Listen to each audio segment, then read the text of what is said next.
Welcome to Up Level, Real Health, Real Talk with Dr. Jenna Blasi. I'm Dr. Jenna. I spent years crafting ways to help women thrive, and I want to help you do the same. On this podcast, we dive deep into health at every level, focusing on the mind, the body, and the spirit.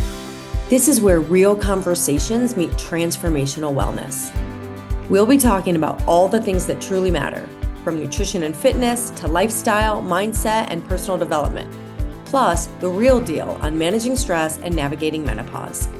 So if you're ready to elevate your health journey with authentic, transformative insights, you're in the right place. Let's get started.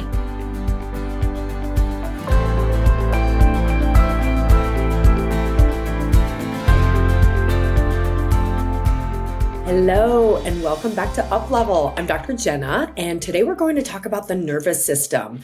We talked about being stuck, feeling a little bit unmotivated, and a lot of that is tied into the nervous system. And so if you have ever felt like you're just doing things, you're doing all the things, and your body is not cooperating, or it kind of feels like it's working against you, I think you'll find today's topic really interesting. So you're not crazy. It's funny. I say the same thing with menopause, right? You're not crazy. You're not weak. You're also not lazy. Many of the symptoms that you're experiencing, fatigue, burnout, anxiety, emotional reactivity, has a nervous system root. Now, when we go through perimenopause and menopause, because this can sound similar to what I've said about those things, they trigger, and we're going to talk about this a little later in the episode, because our resistance to stress changes around perimenopause. Or, if you're younger, when you have PMS, there's changes in the hormones and now there's more reactivity, but a lot of this still has a nervous system root. So let's kind of just simplify, what is the nervous system? There are two main states that we can be in, two main nervous systems that we have: sympathetic, which is your fight or flight, run from the bear, and parasympathetic, which is your rest and digest. And so many of you are in a constant sympathetic nervous system state. You are just the hyper vigilant. The nervous system is like fight or fight, fight or flight. And it doesn't really know, like when we're angry at our computer or our phone is broken or we're frustrated with technology, it doesn't really know that from life-threatening running from a bear. It just knows that it needs to be in fight or flight mode. And some of you have had trauma. Many of us have had trauma, right? That keeps us in a fight or flight state. So think of it as your body's internal operating system. When it's regulated, you feel calm, you feel clear, you feel safe. When it's not, everything feels harder. You could feel edgy, anxious, etc. So when we look at nervous system dysregulation, what are some signs and symptoms? Fatigue that rest doesn't fix. So you rest, but you're not getting better. Anxiety, irritability, trouble focusing, trouble sleeping or waking up wired and tired. Emotional reactivity, crying easily, snapping, irritability, feeling overwhelmed. Overwhelm is a big one. Our nervous system kind of goes into shutdown mode. Like, I feel overwhelmed. I can't handle this. Hormonal imbalances. So cortisol is tied into this. And so again, think of perimenopause and menopause. Our response to stress is changing. Our cortisol levels are changing. And this ties into the deeper hormonal dysregulation that starts to happen. And then chronic inflammation or pain. Chronic inflammation or pain could potentially put us in fight or flight mode or dysregulate the nervous system balance. So we're not fully resting because we're in pain. We're not digesting because the nervous system can't fully relax. These are not personality flaws, if you will. These are survival adaptations, right? We're not going to digest our food when we're running from a tiger. That's not what the body needs. And when we're running from a tiger, the body actually needs blood glucose. So if you're constantly in that state of fight or flight, your blood sugar will likely be very high. You'll be on a path to diabetes if you don't have diabetes already, because blood sugar is just pumping into the system. So is cortisol, by the way, which could lead to burnout down the line. The adrenals can only pump out so much. And so this fight or flight is a survival adaptation. It is actually trying to keep us safe, kind of like the subconscious. The subconscious wants to keep us safe, but we need to reprogram and take control so we can plant in our subconscious what we want to create the life that we want.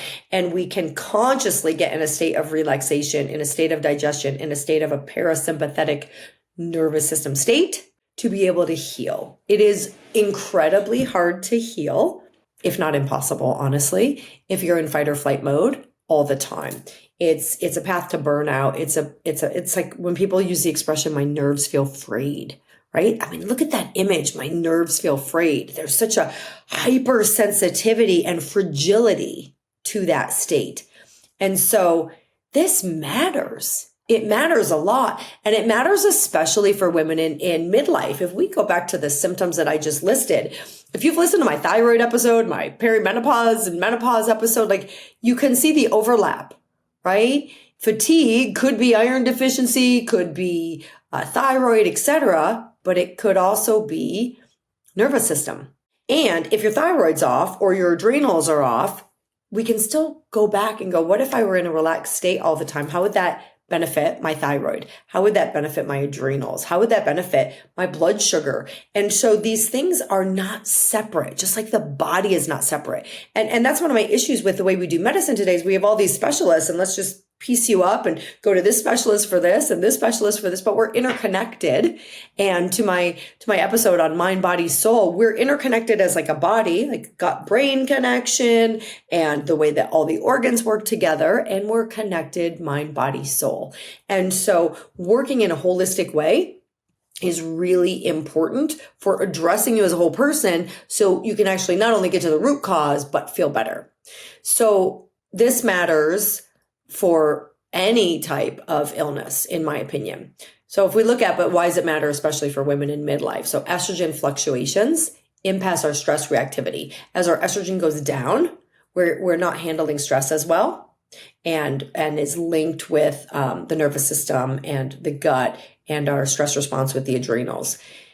A big one that I see is years of pushing, over-functioning, people pleasing, right? Just go, go, go, take care of everybody else, push through. This is actually why, we treat men in my practice, we treat younger people, but the bulk of who we work with are middle-aged women. And it's my favorite because this is a time when, unfortunately, or fortunately, because it could be a wake-up call, everything catches up to us. So if you have years of being a people pleaser and putting everybody else before you and just pushing through, because like we're warriors, right? We can push, but that doesn't mean we should. So years of just overfunctioning and burning the candle at both ends, it catches up in midlife. As the hormones fluctuate, as we go into perimenopause and menopause, our body can't handle it the same way that it used to. And so midlife often brings an identity shift, but even better than that, or maybe equal, because identity shifts can be pretty powerful, an opportunity for nervous system healing. And this opportunity can come up at any time. You can be in your 20s, 30s, or 80s. It doesn't have to just be midlife, but it's an opportunity for nervous system healing. Regulating your nervous system creates a ripple effect for better sleep, better digestion, better energy, better moods, better hormones, and I would add better tolerance as well to the end of this, because when our nerves are frayed, we're irritable, we're snappy, we're on edge, can't handle noise, sometimes can't handle light, like we're on information overload. So when we regulate our nervous system, when we work with our vagus nerve, there's some vagus nerve exercises, which stimulates the parasympathetic nervous system. We can start to digest our food because we're not in fight or flight. We can start to sleep better. And then our energy comes up, both because of better sleep and just nervous system regulation. And all of these things, the mood improves, the hormone dysregulation becomes hormone regulation. You start handling your life better, adapting and feeling better. That stress response, that fight or flight mode drives inflammation. It drives hormone imbalance, gut issues, and fatigue. And so when we look at root cause medicine, we can have the disease condition, but that's the effect. Your high cholesterol, your diabetes, whatever it is an end point. It's an effect. And if all we're treating is that versus going upstream, well, what was the inflammation that drove that process? What was the stress that drove the inflammation or the hormone dysregulation? Why is the gut out of balance, which affects our brain, affects our mood, affects our skin, affects our allergies, affects everything? And then we're exhausted. We can be exhausted from the inflammation. We can be exhausted from the hormone imbalance, from the gut issues. We can also be exhausted just from being in the sympathetic nervous system all the time, not having that time for recovery, not having that time for rest, to re-regulate and balance everything out. Looking at what can we do about this. First, really take an honest look at your life. And I ask this in every episode. Where am I not in alignment? Right? Am I in a job that is incredibly stressful? Maybe my boss is abusive or whatever it is. Are you in a job that's just got your nervous system on edge? Because some of the things are effects, right? We're going through menopause and then anxiety might be triggered. The gut dysregulation, the hormone dysregulation leaves us a little bit on edge. And then maybe we have young kids, or maybe we're in the sandwich generation. We're taking care of aging parents, taking care of kids, one or both. And so we're just amped up. And if we took that time to just nourish our systems, we'd feel so much better. But it's really never too late. We always have a choice to make changes in our lives. Do you really want to finish out your life working in a job that feels dead end or causes you immense stress under the guise of, well, this is what I have to do, or this is the security? But if you have a heart attack when you're 50 or 55, that's not security. And so we really need to reevaluate what is our idea of what's possible for us and what is within us. Because I know lots of people that went back to school in their 40s and 50s and changed their whole lives, got new jobs. So, bet on yourself. Well, side note, bet on yourself. Let's talk about how we can heal the nervous system when it is dysregulated. But my first question to you is really figuring out, is it dysregulated, right? Am I on edge? Am I in fight or flight? Do I respond to a problem with my keyboard on my computer the same way I respond to getting in a car accident? We're just, like we're just ready to explode at any moment. That's a good sign. The nervous system being off, that's where being burnt out ties in. And then we start to feel like we're lazy because we just feel so frayed, so off, so exhausted. But you're not lazy. You're dysregulated. And we can't heal in that mode. As I said in the beginning, we can't heal in that mode. And so this is about healing the hustle of US society.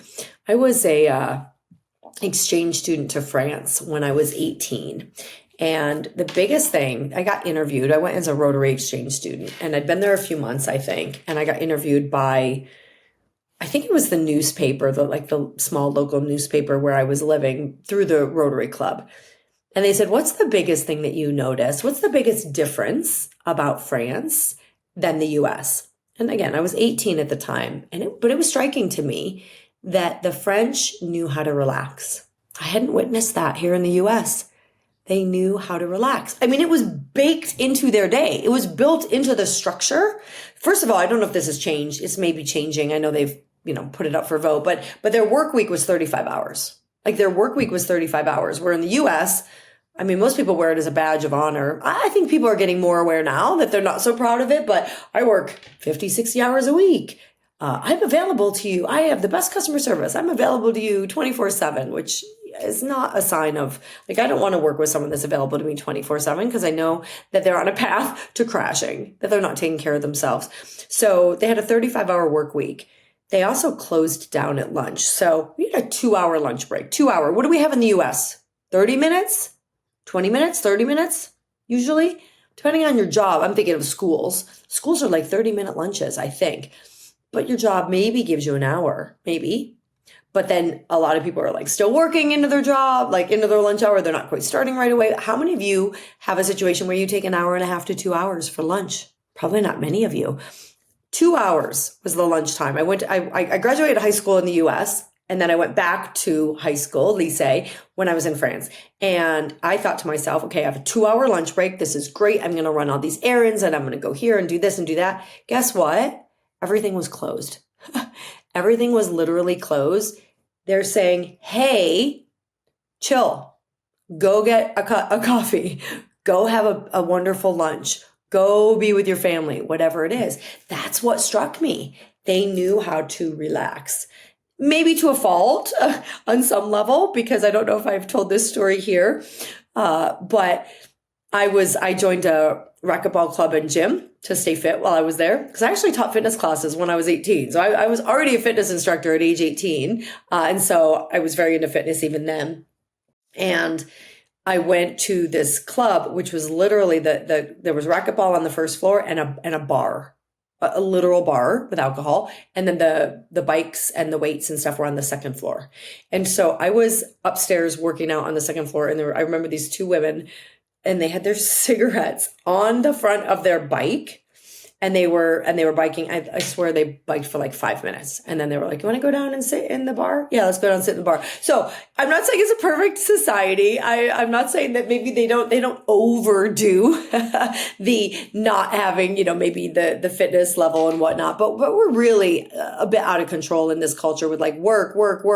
We don't have a lot of paid vacation. We don't have paid maternity. Like we just go. I know people that, women who went back to work like 2 weeks after having their baby. Like that's not healthy for the baby. That's not healthy for the mom. Dads, like it should be home. Like we should support relaxation and restoration, both for individuals and for families, in my opinion, as a culture. But we are responsible for our own selves, because I'm not making a political statement. I'm making a lifestyle choice statement. All right. Let me be really clear about that. This is not about politics and what's covered and what's not. This is about our culture, and we just go. And a lot of people don't ever stop. They don't take the time to relax and restore. So how do we start healing your nervous system? Let's just keep it simple. Let's keep it doable, especially if you're in a 50, 60, 70, 80 hour a week job, which I hope you're not. I hope you'll look into other alternatives that let this inspire you that that's not healthy. And if you're an entrepreneur and you're working that much, not healthy. There's other ways to build a business that don't involve driving yourself into the ground. Okay, so a few simple suggestions. Breath work. Do you know that slow exhales signal safety? So think about hyperventilating, right? That's a fight or flight response. The slow exhale signals safety. So do breath work. Calm yourself down. There's a reason that Lamaze breathing for childbirth is a thing that people study and learn to do, because we can't have babies. We can't birth babies holding our breath. When we exercise, we need to be breathing.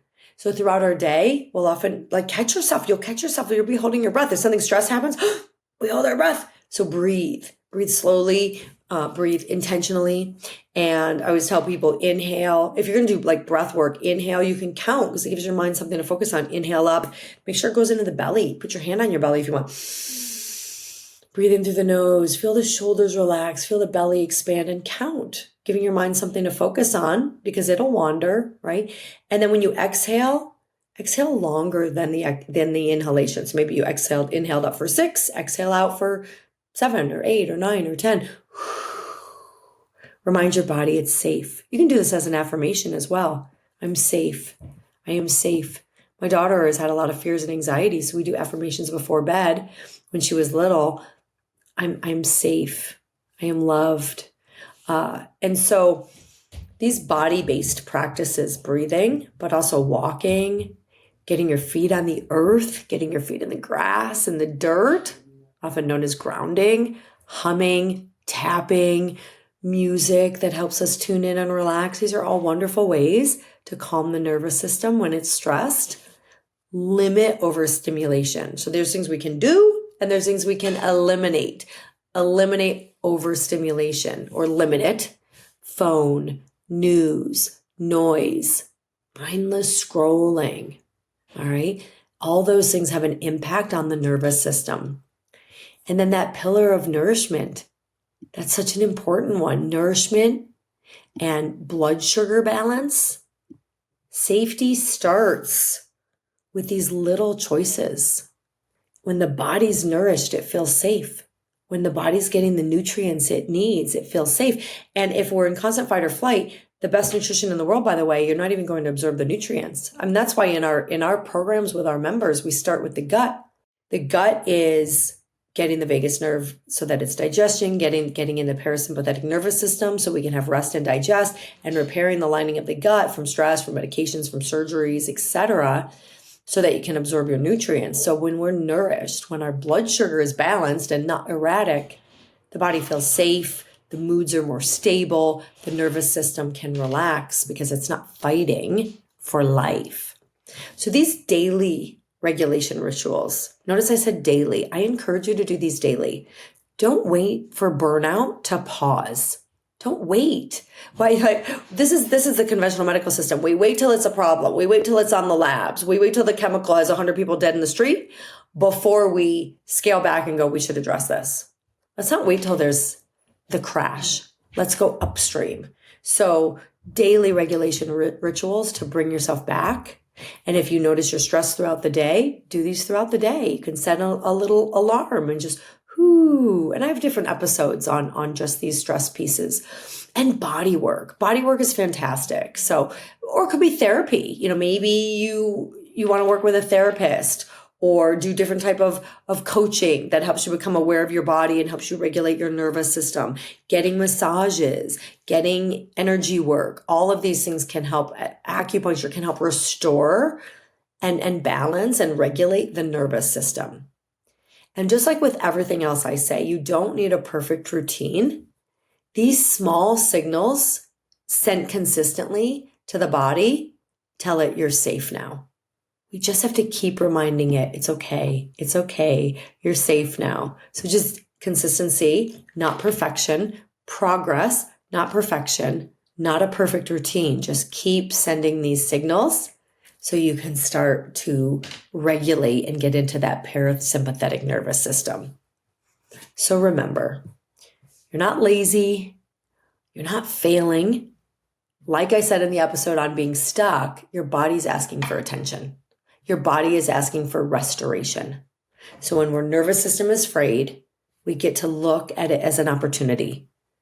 Okay, I'm being told I should restore, I should rest. So I invite you, as always, be kinder to yourself. Be disciplined, but remember, discipline is the greatest form of self-love, but it's not a rigid blow a whistle in your face discipline. Be kinder to yourself. Rest isn't optional.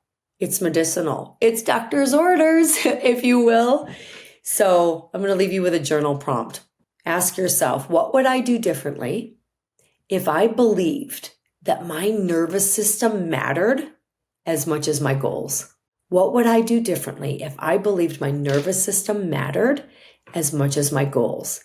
And I'm big on goals. Goals matter. Goals expand the soul. But this is not about a grind. This is not about doing more and go, go, go and frying out your nervous system and frying out your adrenals. This is about being in the flow of spirit. This is about being in that balance, being able to be urgent, maybe with your goals in a relaxed way. You will not believe the health and abundance and peace of mind that you'll tap into when you do these practices regularly and you surrender to a life of flow. And in that life of flow, we're in the parasympathetic nervous system. We're relaxed, we're calm, and then the joy that's maybe been buried by years of trauma and stress and inflammation, the joy can start to come through and you can find your joy again. And then you're on that road to true healing, true thriving. So thank you so much for joining me today. Love being here with you. Again, email us if there's any topics you want to hear. If you have any questions, any comments, let us know what you're doing to regulate your nervous system and how that's working for you. Thank you so much. So honored to be here with you and look forward to hearing from you and seeing you next time. Bye. Thank you for joining me on this episode of Uplevel, Real Health, Real Talk. I hope today's conversation inspired you to take the next step in your health journey, one that nourishes not just your body, but your mind and spirit as well. Don't forget to subscribe so you never miss an episode. And if you found value in today's episode, please leave a review. Until next time, keep learning, keep growing, and keep thriving. And remember, true wellness is a journey, and you are on the right path.